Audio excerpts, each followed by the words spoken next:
আসসালামু আলাইকুম। সিলেট পৌঁছার পরের দিন আমার আম্মাজানের হাতে হালকা পাতলা নাস্তা খেয়ে বাসা থেকে অতিথি আপ্যায়নে সবসময় সিলেটের সেরা। খাওয়ার মধ্যে প্রধান হচ্ছে পান এবং পানির মধ্যে প্রধান হচ্ছে চা। পথে দেখা মিললেও চা বাগান আদার হয়ে যায়। আমাদের এলাকার শাপলাগুলো হলুদ বা সাদা হয়ে থাকে, এগুলো হচ্ছে লাল শাপলা। দর্শক, আমি এই মুহূর্তে আছি সিলেট চা বাগানে। এখানে অবস্থা খুবই খারাপ, বৃষ্টি।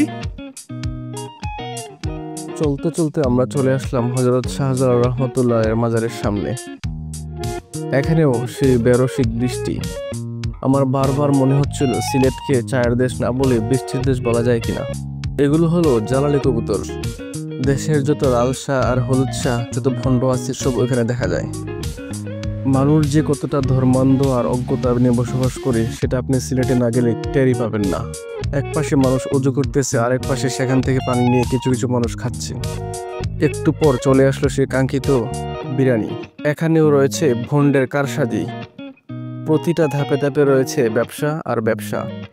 প্রতি জোড়া জুতা রাখা মাত্র 5 টাকা। ভাবছি 2026 সালের মধ্যে 10,000 কোটি টাকা মালিক না হতে পারলে সেখানে একটা এরকম ভন্ডামি দোকান দেওয়ার ইচ্ছা আছে। কথিত আছে হযরত শাহজালাল রহমতুল্লাহের লাল মাছ দেখলে মানুষের ভাগ্য নাকি প্রসারিত হয়, যেটা পুরোটাই অজ্ঞতা, কুসংস্কার আর ভণ্ডামি।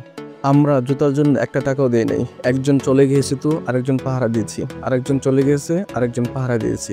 আমরা তাদের চেয়ে কোনো অংশে কম না। সিলেটকে একসময় বাংলা লন্ডন বলা হলেও এখন আর সেটা খাটে না। সিলেট এখন অপরিষ্কার, অপরিচ্ছন্ন, নোংরা আর দুর্নীতির জায়গা। এটা হলো সিলেট কেন্দ্র ঈদগাহ ময়দান। শেষে আমরা চলে আসলাম হযরত শাহজালাল রহমতুল্লাহ বাকিনা হযরত শাহপরান রহমতুল্লাহ হলেও সেই জুতা ব্যবসা। এবার আরো কড়া করে নিয়ত করলাম 2026 সালের মধ্যে 10,000 কোটি টাকা মালিক না হলে হযরত শাহপরানে সর্বপ্রথম ব্যবসাটা আমি দেব। প্রতি জোড়া জুতা রাখা মাত্র 10 টাকা করে, আর কুমিল্লা থেকে আসলে ফ্রি। এটা হলো আলোচিত সমালোচিত সিলেট এমসি কলেজ মাঠ। আমাদের গন্তব্য এখন আপাতত চা বাগান।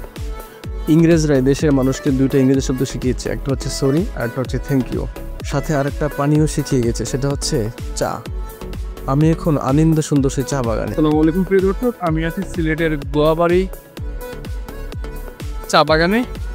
এখানে দেখতে পাচ্ছেন চারিদিকে হাজার হাজার পর্যটক। আমাদের বাংলাদেশের সবচেয়ে সুন্দর জেলার মধ্যে অন্যতম হচ্ছে সিলেট, কিন্তু সেখানে যাওয়ার রাস্তা খুবই খারাপ।